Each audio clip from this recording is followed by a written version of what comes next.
আজ আমরা দেখব এক মায়ের লড়াই, যে লড়াই শুধু মেয়েকে খুঁজে পাওয়া নয়, বরং জীবন মৃত্যুর সীমানায় দাঁড়িয়ে সত্য প্রমাণ করার। মহিলা সবে বিমানে উঠেই কিছু অদ্ভুত ব্যাপার টের পেলেন। লং ডিস্টেন্স ফ্লাইট সাধারণত ভর্তি থাকে, কিন্তু এই মুহূর্তে কেবল সে আর তার মেয়ে উঠেছে। আর মেয়ে ওঠার পর থেকেই চুপচাপ হয়ে গেছে। একটা অজানা অস্বস্তি ভর করলো মনে। তবে কিছুক্ষণের মধ্যেই অন্য যাত্রীরা একে একে উঠতে লাগলো। জুটি আর কোনো অস্বাভাবিকতা খুঁজে পেল না, ফলে একটু হলেও স্বস্তি পেল। এটা 10 ঘন্টার দীর্ঘ উড়ান ছিল। উড়ার কিছুক্ষণ পরেই সবাই ঘুমিয়ে গেল। জুটি খেয়াল করলো পিছনের সারিতে দুটো সিট খালি আছে। সে মেয়েকে নিয়ে গিয়ে সেখানে শুলো। কিন্তু এখান থেকেই অদ্ভুত ঘটনা শুরু হলো। ঘুম ভেঙে দেখলো পাশে মেয়েটি নেই এখনো। জুলি ব্যাপারটা গুরুতরভাবে নেয়নি, ভাবলো হয়তো খেলা করতে কোথাও চলে গেছে। কিন্তু 3 তলা কেবিন খুঁজেও মেয়েকে না পেয়ে জুডি ভীষণভাবে ভেঙে পড়ল। এয়ার হোস্টেসের পরিস্থিতি শুনে ঘোষণা করলো সবাই যেন একটি 6 বছরের স্বর্ণকেশী মেয়ের দিকে খেয়াল রাখে। কিন্তু অনেকক্ষণ পরেও কোনো খবর নেই। এমনকি সামনে বসা যাত্রীও বলল সে কখনো মেয়েকে দেখেনি। জুডি হতভম্ব হয়ে আবার নিজের সিটে ফিরে গেল। মেয়ের প্রিয় টেডি বিয়ারও এখনও সেখানেই আছে, অর্থাৎ তার স্মৃতিতে ভুল নেই। সে ক্রুদের পুরো বিমানে খোঁজার অনুরোধ করলো, কিন্তু তারা উদাসীনতাভাবে বলল 3000 মিটার উচ্চতায় কেউ তো আর বেরোতে পারবে না, তাই বলে দিল সুযোগ পেলে ক্যাপ্টেনকে জানাবে। কিন্তু 10 মিনিট কেটে গেল, কেউ কিছু বলল না। হঠাৎ জুডি দেখল দুই এয়ার হোস্টেস ফিসফিস করছে। সে ছুটে গিয়ে জানতে চাইল মেয়ের কোনো খবর কি পেয়েছে, কিন্তু তারা বলল মিস প্যাড। দুঃখিত। জুডি টিকিট বের করে প্রমাণ করতে চাইল, কিন্তু পকেটে কেবল নিজের টিকিটই পেল। তার তার শরীরে শিহরণ হয়ে গেল। সে দৌড়ে লাগেজ খুঁজে দেখলো মেয়ের ব্যাগও নেই, যা এই উচ্চতায় মেয়ে নিজে নিতে পারে না। অবশ্যই কেউ ওকে নিয়ে গেছে। জুডি ভেগে পড়ল। সে ক্যাপ্টেনের সঙ্গে সরাসরি কথা বলতে চাইল এবং ককপিটে ঢোকার চেষ্টা করতেই মার্শাল তাকে চেপে ধরল। সে বলল জুডির এই আচরণ অন্যদের বিরক্ত করছে। তবুও ক্যাপ্টেন বেরিয়ে এলেন, কিন্তু কেবল জিজ্ঞেস করলেন বিমানে ওঠার আগে সে মদ খেয়েছিল কিনা, অথবা কোনো ওষুধ খেয়েছিল কিনা। অর্থাৎ তারা ভাবতে সবাই জুডির ভোগ। জুডি দ্বিধা নিয়ে স্বীকার করলো সে অ্যান্টি অ্যাংজাইটি ওষুধ খাচ্ছে। তারপর ব্যাখ্যা করলো 6 দিন আগে তার স্বামী ভবন থেকে পড়ে মারা গেছে। এরপর থেকে সে ওষুধ খাচ্ছে এবং এই ফ্লাইটেই তার স্বামীর মৃতদেহের কফিনে করে দেশে নিয়ে যাচ্ছে। এটা কোনো ভ্রম হতে পারে না। ক্যাপ্টেন কিছুটা সহানুভূতিশীল হয়ে যাত্রীদের দিয়ে আবার খোঁজ শুরু করলেন। প্রতিটি আসন, টয়লেট, এমনকি কার্গো হোল্ড ও তল্লাশি হলো, কিন্তু মেয়ের কোনো খোঁজ নেই। জুডি বারবার খুঁজতে লাগলো। মার্শাল কার্সন পিছু পিছু যাচ্ছিল। হঠাৎ জুডি এক দাড়িওয়ালা লোককে চিনতে পারলো, কিন্তু মনে করতে পারলো না কোথায় দেখেছে। সে আবার উত্তেজিত হয়ে পড়ল।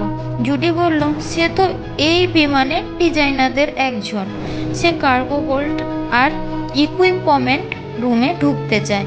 ক্যাপ্টেন ধৈর্য হারালেন, বললেন যাত্রীদের ওখানে ঢোকা নিষিদ্ধ। মনে করলো আগের রাতে ওই দাড়িওয়ালা তার মেয়ের ঘরের দিকে তাকিয়েছিল।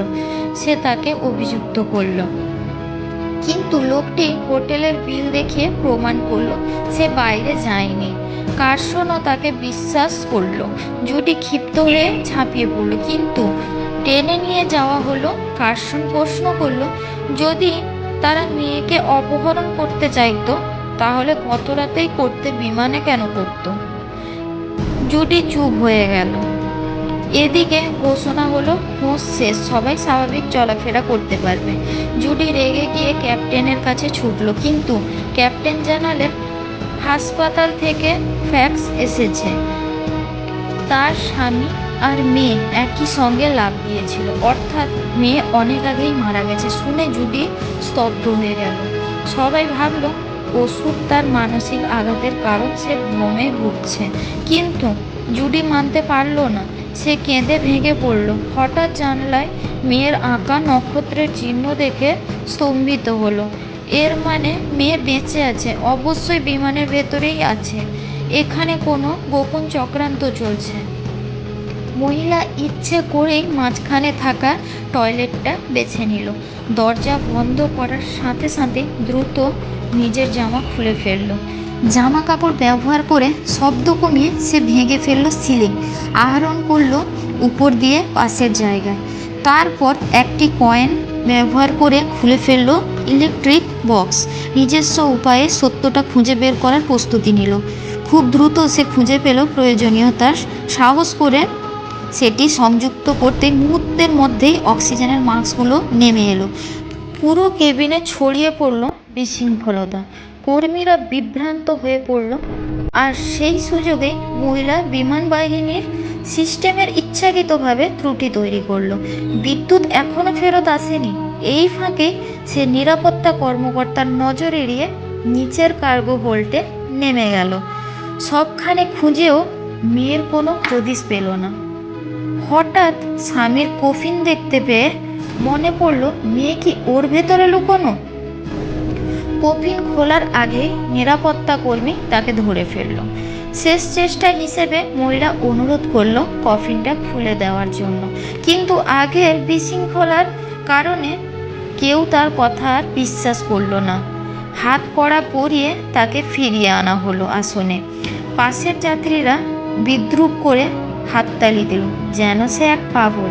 তবুও মহিলা হাল ছাড়ল না।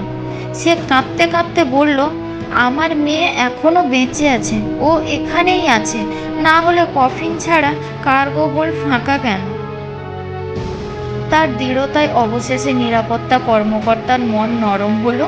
সে অন্য কাউকে পাহারায় রেখে নিজে কফিন খুলতে গেল।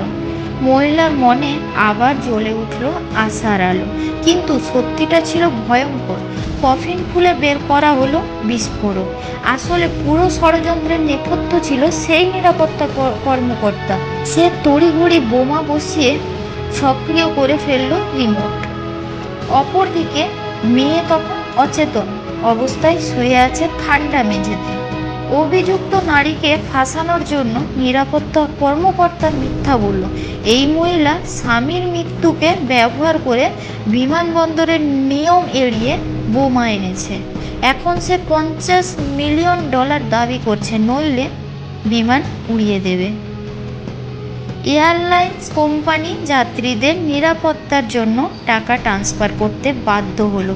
মহিলাকে আরও অপরাধী প্রমাণ করার জন্য তার হাতকড়াও খোলা হলো, যেন সব কিছু নাটকের মতো লাগলো।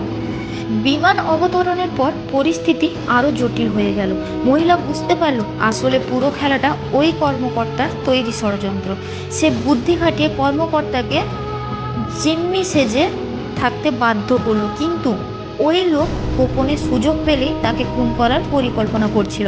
কিন্তু মা হিসেবে মেয়েকে বাঁচানোর দৃঢ়তা তাকে আরও শক্ত করলো। সে কর্মকর্তাকে কাবু করে ফেলে দিল, হাতে নিল ডেটোনেটের রিমোট। চিৎকার করে জানতে চাইল, আমার মেয়ে কোথায়? ঠিক তখনই আরেক সহযোগী আক্রমণ করলো। হুড়োহুড়ির মধ্যে মহিলা দৌড়ে ঢুকে গেল ককপিটে। ভিতরে নিরাপত্তা থাকলেও কিভাবে বের হয়ে মেয়েকে উদ্ধার করবে, এই দুশ্চিন্তা তাকে ঘিরে ধরল। এ সময় ভিলেন স্বীকার করলো, তোমার স্বামীকে আমি হত্যা করেছি, ওর কফিনই ছিল আমার বোমা আনার উপায়। তুমি যেহেতু বিমান ডিজাইনার, তাই তোমাকে ফাঁসানো আর বিশ্বাসযোগ্য হয়েছে।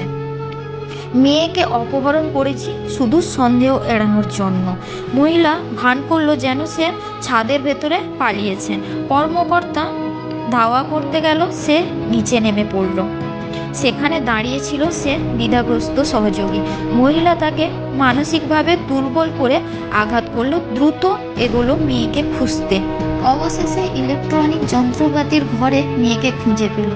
তাকে বুকে জড়িয়ে লুকিয়ে রাখলো গোপন জায়গায়। কর্মকর্তা পিছু নিলেও সহযোগীর ভয়ে ভেঙে পড়ল। শেষ পর্যন্ত মহিলা কৌশলে তাকে ফাঁদে ফেলল। হঠাৎ এক বিস্ফোরণে বিমানটি জোরে আছড়ে পড়ল মাটিতে। ধোঁয়ার ভেতর থেকে ধীরে ধীরে বেরিয়ে এলো মা ও মেয়ের সব যাত্রী, এবং কর্তৃপক্ষ বুঝতে পারল আসলে এই নারীর কথা সত্য ছিল।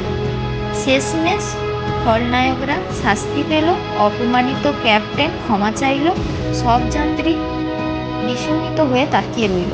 একজন মা তার সন্তানের জন্য কতটা সাহসী হতে পারে। মা মেয়ে যখন গাড়িতে উঠল, তখন থেকে আর কেউই তাদের আলাদা করতে পারবে না। মেয়েটি প্রমাণ করলো নারী হয়তো স্বভাবে কোমল, কিন্তু মা হলে হয়ে ওঠে অদম্য।